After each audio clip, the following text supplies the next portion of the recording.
we see there as an important point. But the way how we have been looking at the world is that there are different platforms that provide opportunities for our games. And kind of like we can make games of different sizes. Some people would say quality. I think that that's a bit wrong thing, because small games can be really high quality games and great games.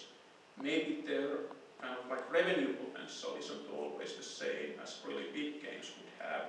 But investment-wise, you can make game projects that are like maybe higher investments, higher risk, potentially higher return, or you can make that at the lower end.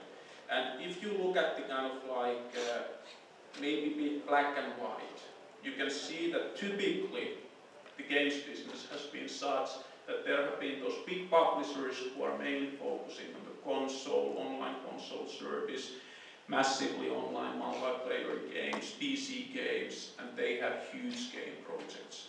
Risks are big, but returns can be big as well. And then you have had a lot of kind of like traditionally casual game publishers who have been focusing on making smaller game projects on the kind of like maybe a bit more casual platforms. What we have been doing and try to do is that when we are developing our next IP, the next game, we typically always do it first as a free flash version. That's also kind of like testing. It tests number of game elements. If it's made a really good game, it starts to build a certain fan base for the game. And it kind of like when we follow the game, if we get kind of like many enough millions of players, it's also a kind of like objective opinion that that game could have a lot of potential to expand to new directions as well. Then as a second step, what we typically take is not to make the kind of like really big first PC game or really small PC game, but in a way a medium-sized investment, and we tended to do it first on the PC. Now kind of like when iPhone has opened a completely new area, there are certain games that we first try to make to iPhone, and certain games that we as a next step take to PC. And if the game does well there as well, there is a potential to kind of like expand that game to sequels as well, of course, to new games on those existing platforms. But there is also the opportunity to expand that game into, again, a bigger game. A kind of like game with more content, potentially more features, a really good game on the online console services. And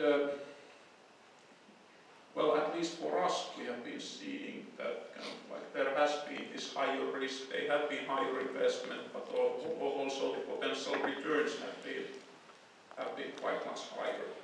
And this is what we have been calling our stepwise strategy, and I think this sort of model might work for many indie developers and smaller developers that trying to create your own games, but actually starting from smaller scale and making that really good.